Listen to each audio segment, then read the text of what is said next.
Hello दोस्तों, हमारे channel अमृत coaching centre में आप सभी का स्वागत है। और आज हम आप लोगों के लिए लेके आए हैं a truly beautiful mind part 2, class 9 English lesson 4। इसके पहले पार्ट 1 में आप लोगों ने पढ़ा, उसके आगे की कहानी के बारे में आज हम जानकारी प्राप्त करेंगे। आप लोगों ने 8 पैराग्राफ पढ़ चुके हैं और आज 9वां पैराग्राफ से आगे हम लोग पढ़ेंगे। आप लोगों ने पढ़ा कि उसके बारे में कहा जाता है कि वह मजाक में काम के समय अपनी डेस्क की दराज को सैद्धांतिक भौतिक का ब्यूरो कहा करता था। कौन? Albert Einstein. और उसके आगे की कहानी के बारे में आज हम लोग सीखेंगे। तो वीडियो को अंत तक जरूर देखिएगा। पसंद आए तो लाइक कीजिए और अभी तक हमारे चैनल पर नए हैं तो सब्सक्राइब जरूर कीजिएगा। इस प्रकार की वीडियो हम अपलोड करते रहते हैं सरल हिंदी अनुवाद के साथ। और हाँ, अपने दोस्तों तक शेयर जरूर कीजिएगा जिन्हें पढ़ना नहीं आता है वो भी पढ़ सके, आसानी से आपकी तरह वो भी बन सके। One of the famous papers of 1905 was Einstein's special theory of relativity। यानी 1905 के प्रसिद्ध पत्रों में से एक आइंस्टीन की सापेक्षता का विशिष्ट सिद्धांत था। According to which time and distance are not absolute, जिसके अनुसार समय व दूरी निरपेक्ष नहीं है। Indeed two perfectly accurate clocks will not continue to show the same time. वस्तुतः दो पूर्णतः सटीक घड़ियां एक ही समय नहीं बताएंगे, क्योंकि कुछ न कुछ तो अंतर रहता ही है। चाहे एक ही सेकेंड का समय अंतर हो, लेकिन घड़ियां जो होती है कुछ न कुछ अंतर जरूर बताती हैं। If they come together again after a journey, यदि वे एक यात्रा के बाद पुनः साथ आए। If one of them has been moving very fast relative to the other, यदि उनमें से एक दूसरे के सापेक्ष बहुत तेज चल रही हो। From this followed the world's most famous formula, इससे दुनिया का सबसे प्रसिद्ध सूत्र निश्चित हुआ। Which describes the relationship between mass and energy, जो कि द्रव्यमान एवं ऊर्जा के बीच के संबंध को वर्णित करता है। अब इसमें आप लोग के लेसन में किताब में दिया होगा ई और EMC2।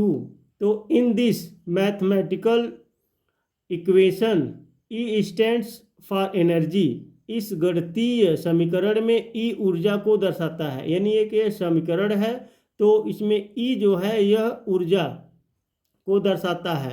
M for mass and C for the speed of the light in a vacuum about 3 lakh kilometre. तो यम द्रव्यमान को तथा C निर्वात में प्रकाश की गति को दर्शाता है, लगभग 3 लाख किलोमीटर। तो इसमें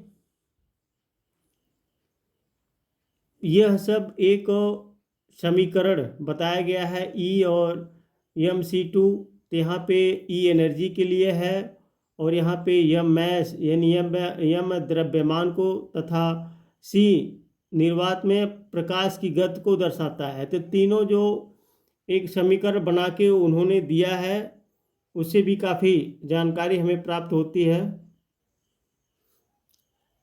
When you sit with a nice girl for 2 hours it seems like 2 minutes, जब आप 2 घंटे तक किसी सुंदर लड़की के साथ बैठते हैं तो यह 2 मिनट के समान प्रतीत होता है। When you sit on a hot stove for 2 minutes, जब आप गर्म चूल्हे पर 2 मिनट बैठते हैं। It seems like 2 hours, that's relativity Albert Einstein. तो यह 2 घंटे जितना प्रतीत होता है यही सापेक्षता है।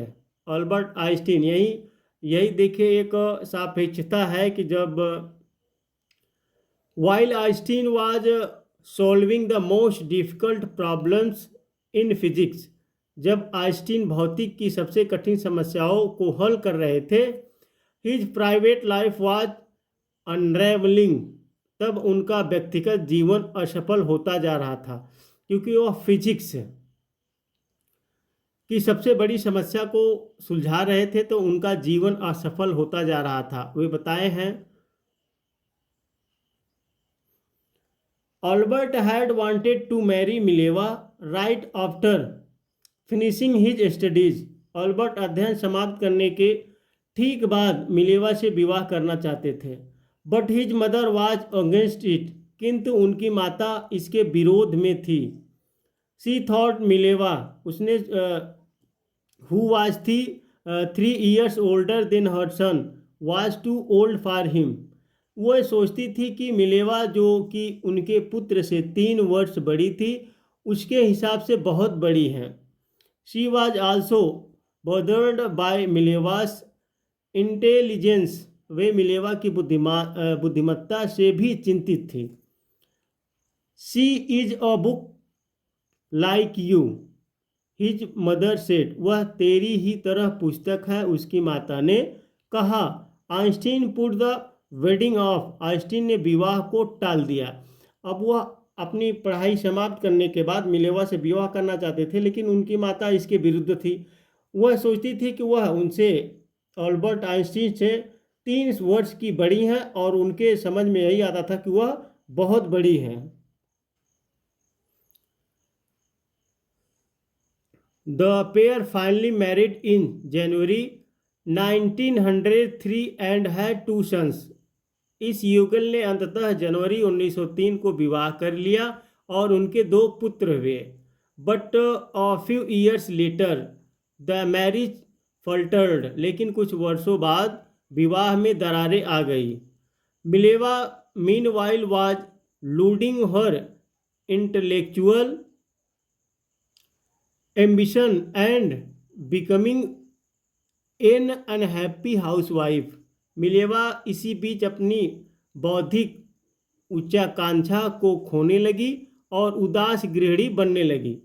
तो उनकी शादी हुई 1903 में और 2 पुत्र भी हुए, लेकिन इसी बीच में मिलेवा जो थी वह अपनी बुद्धि को खोने लगी और वह एक गृहिणी बनने लगी। हाउस वाइफ मतलब होता है गृहिणी। After years of constant fighting the couple finally divorced in 1919।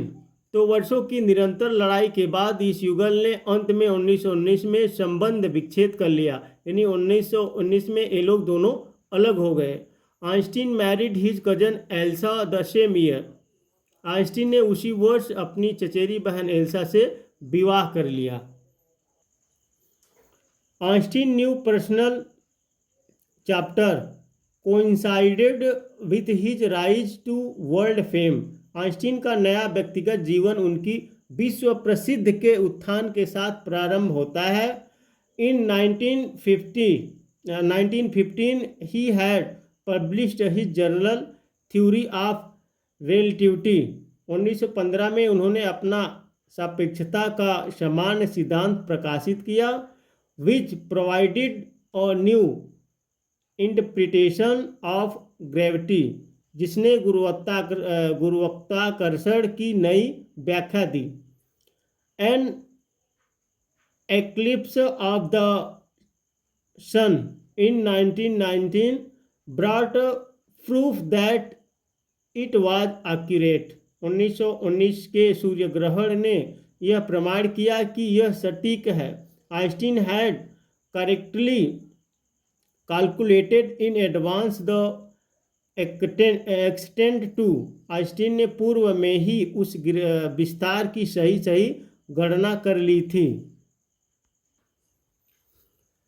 Which the light from fixed star would be deflected through the sun's gravitational field। जिस तक कि कुछ निश्चित तारों से सूर्य के गुरुत्वाकर्षण क्षेत्र से होकर मुड़ जाएगा। The newspaper proclaimed his work as a scientific revolution। समाचार पत्रों ने उसके कार्य को वैज्ञानिक क्रांति के रूप में घोषित किया। Einstein received the Nobel prize for physics in 1921। Einstein को 1921 में भौतिकी के लिए नोबेल पुरस्कार मिला। He was showered with honours and invitation from all over the world. उस पर सम्मानों की वर्षा हुई तथा उसे सारे संसार से निरंतर मिलने लगे। एंड लाउडेड बाय द प्रेस, तथा प्रेस द्वारा उसकी प्रशंसा की गई। तो आइंस्टीन ने इतना अच्छा कार्य किया जिसके द्वारा उन्हें पूरे वर्ल्ड में सभी लोग जानने लगे और सारे संसार में निमंत्रण मिलने लगे तथा उन्हें जो है उनकी प्रशंसा प्रेस द्वारा की गई।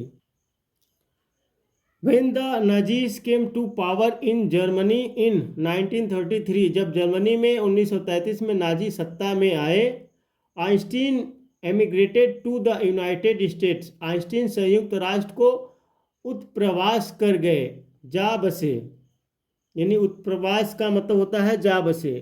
5 years लेटर, 5 वर्ष बाद, the discovery of nuclear fission in Berlin had American physicist in an uproar. Berlin में नाभिकीय विखंड की खोज ने अमेरिकी भौतिक शास्त्रियों को बेचैन कर दिया।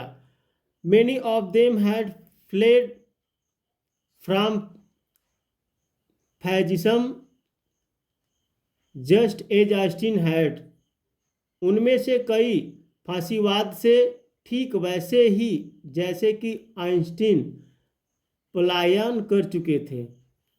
And now they were afraid the Nazis could build an news an atomic bomb. अब वे डरे हुए थे कि नाजी लोग परमाणु बम बना सकते हैं और उसका प्रयोग कर सकते हैं।